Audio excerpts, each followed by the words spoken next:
بہر رحمت بہر رحمت بہر رحمت بہر رحمت۔ اعوذ باللہ من الشیطان الرجیم، بسم اللہ الرحمن الرحیم، وبہ نستعین وہو خیر ناصر ومعین، والصلاة والسلام علی اشرف الانبیاء والمرسلین، حبیب الہ العالمین ابی القاسم محمد، اللہم صلی علی محمد وآل محمد وعلی آلہ الطیبین الطاہرین المعصومین، سیما بقیت اللہ فی الارضین واللعنۃ الدائمۃ علی اعدائہم اجمعین۔ بہار قرآن اور قرآن ناطق کی ولادت بسعادت کا دن 15 رمضان المبارک سبت اکبر مولا حسن مجتبیٰ علیہ الصلوۃ والسلام کی آمد آپ سب کو بہت مبارک ہو۔ اللہم صلی علی محمد وآل محمد۔ چونکہ قرآن سے متعلق یہ چند منٹ گفتگو ہے تو ہم چاہتے ہیں کہ آج موضوع امام حسن مجتبیٰ علیہ السلام اور قرآن کریم رہے۔ اس میں 5 محور ہیں جس میں ہم بات کرنا چاہیں گے۔ تلاوت قرآن کی تاکید سیرت مولا حسن مجتبیٰ علیہ السلام میں۔ دوسرا یہ کہ جب کسی سائل نے سوال کیا امام حسن مجتبیٰ علیہ السلام سے تو کتنے ہی مقامات ہیں جہاں امام نے براہ راست قرآن کی آیت پڑھ کر اس کے سوال کو یا اس کے شبہے کو دور کیا۔ تیسرا ایک موضوع ہو سکتا ہے تفسیر قرآن بزبان امام مجتبیٰ علیہ السلام۔ چوتھا موضوع ہے کہ اگر کسی دشمن رسول یا آل رسول نے تحقیر کرنا چاہیے نعوذ باللہ امام حسن مجتبیٰ علیہ السلام کی، تو امام نے کیسے اسے قرآن سے جواب دے کر اسے اس کی اصلیت کو بتلایا اور آل محمد علیہ السلام کی فضیلت کو بتلایا۔ اور 5واں یہ کہ اپنی زندگی کا ہر عمل وہ امام نے کیسے فرمایا کہ وہ ہم منسوب کرتے ہیں قرآن کریم سے۔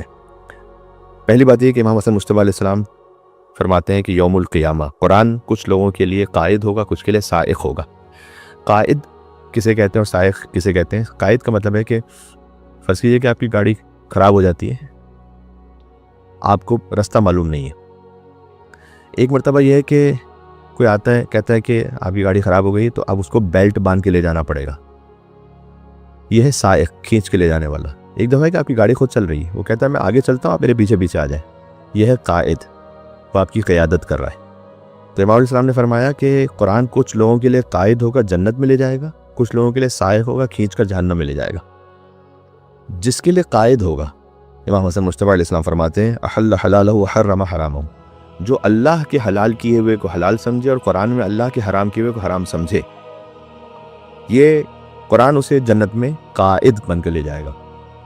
اس کا مطلب کیا ہے؟ اس کا مطلب یہ ہے کہ بعض مرتبہ ایسا ہو سکتا ہے کہ کوئی خواہشات نفسانی کی وجہ سے بھول چوک سے کسی گناہ کی طرف چلا جائے، یعنی جو اللہ کا حرام تھا اس نے انجام دے دیا۔ یہاں یہ مراد نہیں ہے کہ اگر کسی نے بھی کبھی کوئی حرام انجام دے دیا تو قرآن اسے جہنم کی طرف لے جائے گا، کیونکہ اگر اسے توبہ کی توفیق نصیب ہوئی ہے، گلٹ ہوتا ہے، شرمندگی ہوتی ہے، وہ اللہ کے حرام کو حلال سمجھتے ہوئے نہیں کر رہا۔ کتنے لوگ ہیں جو میوزک سنتے ہیں، ان سے آپ پوچھیں کہ کیوں سن رہے ہیں؟ کہا بھائی ٹھیک ہے، دل چاہتا ہے۔ وہ یہ نہیں کرے کہ میوزک تو حلال ہے، اللہ نے حلال کیا ہوا ہے۔ شراب پی رہے ہیں نعوذ باللہ، تو معمولاً یہی کہیں گے کہ مثلاً خواہشات نفس ہیں، دل چاہ رہا ہے، پرواہ نہیں ہے، لیکن وہ یہ نہیں کہتے کہ ہم کیوں نہ شراب پی، شراب تو حلال ہے، حرام ہی کا ہے۔ تو اگر کوئی اللہ کے حرام کو حرام سمجھتا ہے، حلال کو حلال سمجھتا ہے ایٹ لیسٹ، پھر کہیں پہ کوئی غلطی کرتا ہے، اس کے لیے توبہ ہے انشاءاللہ، اس کے لیے پھر شفاعت بھی ہے۔ لیکن اگر کوئی کہے کہ نہیں نہیں نہیں، اللہ کا جو حلال ہے وہ تو ہے حرام، مثلا بعض لوگ نکاح موقت کے لیے اللہ کا حلال ہے، کوئی کہے کہ نہیں حرام ہے، یا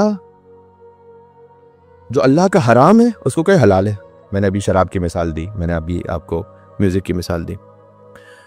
تو یا بے حجابی، ایک مرتبہ ہوتا ہے کہ بے حجابی کوئی خاتون کر رہی ہوں یا کئی مرد بھی کسی محفل میں ہوں، انہیں احساس ہے کہ وہ ٹھیک ہے شریعت میں تو صحیح نہیں لیکن ہم کر رہے ہیں، لیکن اگر کوئی کہے کہ نہیں نہیں یہ تو ہے ہی حلال، یہاں پھر ایک مشکل ہے۔ تو اللہ کے حلال کیے ہوئے کو ایٹ لیسٹ حلال سمجھیں اور حرام کیے ہوئے کو حرام سمجھیں۔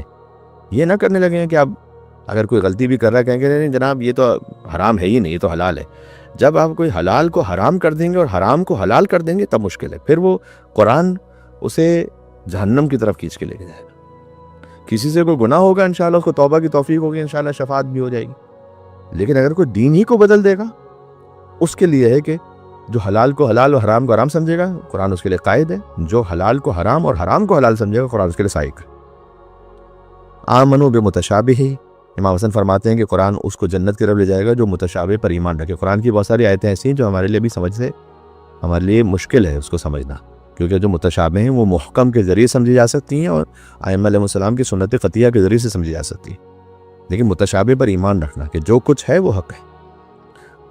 اور یسوق قوما الی النار، جہنم کی طرف کنہیں لے جائے گا جو اللہ کے حلال کو حرام، حرام کو حلال سمجھیں گے، اللہ کی حدود کو ضائع کریں گے۔ امام حسن مصطفیٰ علیہ السلام نے یہ بھی فرمایا کہ جو صبح کو یہ 3 آیتیں پڑھے جو بھی عرض کر رہا ہوں، رات تک مر جائے تو شہید ہے، اور رات کو اگر یہ 3 آیتیں پڑھ کر سو جائے اور صبح تک مر جائے تو شہید ہے۔ تو بالآخر انسان یا رات میں مرے گا یا دن میں۔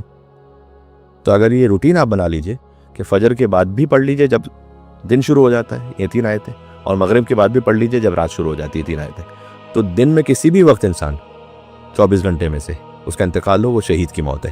وہ 3 آیتیں کون سی ہیں؟ یہ سیرت امام حسن مصطفیٰ علیہ السلام میں، وہ ہے سورہ حشر کی آخری 3 آیتیں جو مومنین واقف بھی ہیں کسی حد تک ان 3 آیتوں سے۔ میں پڑھ دیتا ہوں تبرکاً چونکہ رمضان کا مہینہ ہے۔ هو الله الذي لا اله الا هو عالم الغیب والشہادہ هو الرحمن الرحیم هو الله الذي لا اله الا هو الملك القدوس السلام المؤمن المهيمن العزيز الجبار المتكبر سبحان الله عما يشركون هو الله الخالق البارئ المصور له الاسماء الحسنى يسبح له ما في السماوات والارض وهو العزيز الحكيم۔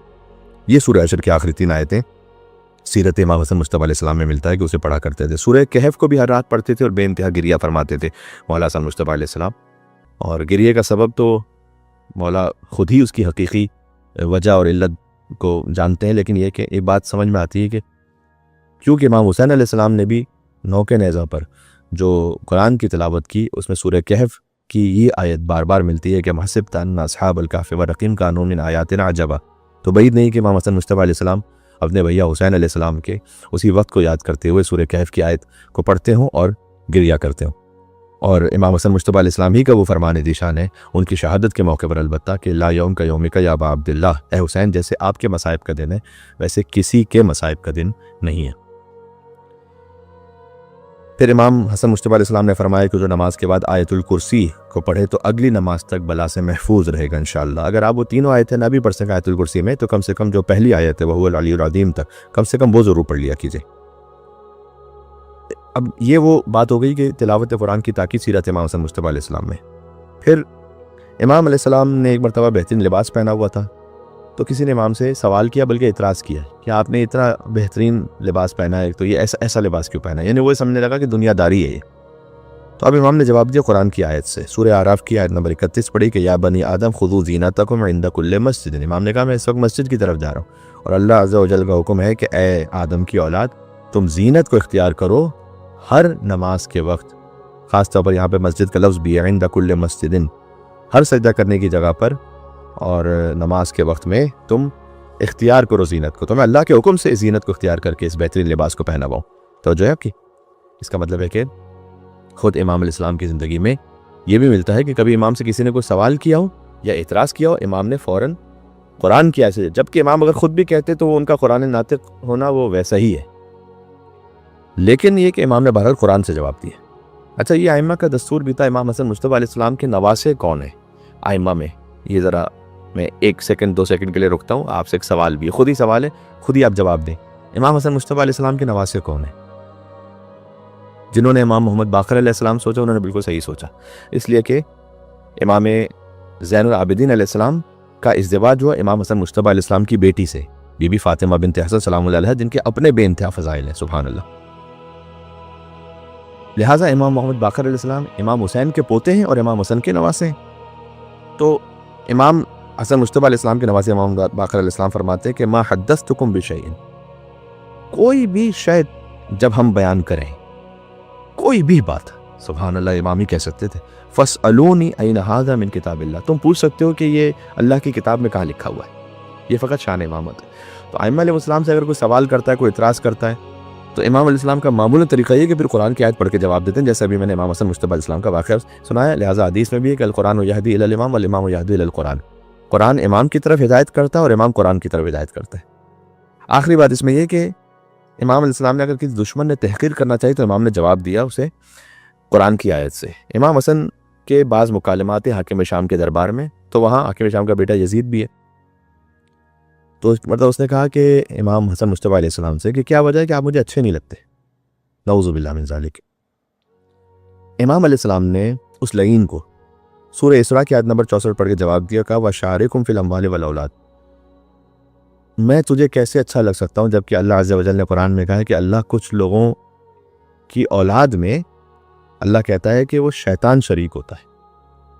یعنی امام نے کس نسل پر اور کس طرح سے اس کا اشارہ فرمایا، آپ خود اس کو محسوس کر سکتے ہیں.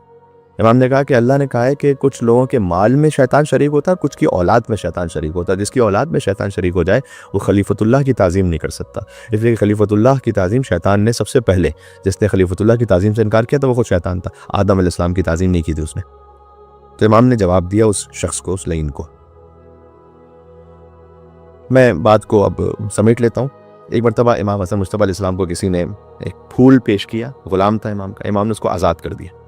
اچھا، غلام آزاد کرنا بہت بڑی بات ہوتی تھی، ہزاروں درہم و دینار کی بات ہوتی تھی. خالی ایک پھول پیش کرنے پر تو کسی نے امام سے کہا اتنی چھوٹی سی اس کی نیکی تھی اور آپ نے اتنا بڑا اس پہ کرم کیا کہ آزاد ہی کر دیا. تو امام نے کہا کہ ادبنا اللہ تعالیٰ، اس لیے کہ اللہ نے ہمیں ادب سکھایا ہے. یہ سبحان اللہ. اس کے بعد امام نے سورہ نساء کی آیت پڑھی کہ وَإِذَا حُيِّيتُم بِتَحِيَّةٍ فَحَيُّوا بِأَحْسَنَ مِنْهَا أَوْ رُدُّوهَا. اللہ عز و جل نے فرمایا ہے کہ جب کوئی تمہیں کوئی تحفہ دے، تحیت پیش کرے، تو یا تو ویسا ہی جواب دو بے احسن منہا، یا اس سے بھی بہتر جواب دو. تو اللہ عز و جل نے ہمیں سکھلایا کہ جب اس نے ہمیں پھول دیا، اس سے بھی احسن جواب یہ تھا کہ ہم نے اس غلام کو آزاد کر دیا. پھر سے آپ کو مولا حسن مجتبیٰ علیہ السلام کی آمد بہت مبارک ہو. ہے مدحت حسن کے عنوان نئے نئے، لاؤں کہاں سے لفظوں کے قرآن نئے نئے. امام حسن مجتبیٰ کی مدد کے لیے یا اللہ کا قرآن چاہیے، یا مصطفیٰ کا فرمان چاہیے، یا کم سے کم علی کا سلمان تو چاہیے کہ جب مدحت ہو سکے مولا حسن مجتبیٰ علیہ السلام کی. ہے مدحت حسن کے عنوان نئے نئے، لاؤں کہاں سے لفظوں کے قرآن نئے نئے. جھولا جھلاؤں پیار کروں نوکری کروں، ہے قلب جبرائیل میں ارماں نئے نئے. اور ان کی سمجھ میں تم ابو طالب نہ ہوگے. ابو طالب امام حسن کے دادا ہیں. ان کی سمجھ میں تم ابو طالب نہ ہوگے، وہ لوگ جو ہوئے ہیں مسلمان نئے نئے. وآخر دعوانا الحمدللہ رب العالمین، والسلام علیکم ورحمۃ اللہ وبرکاتہ. بہر رحمت، بہر رحمت، بہر رحمت.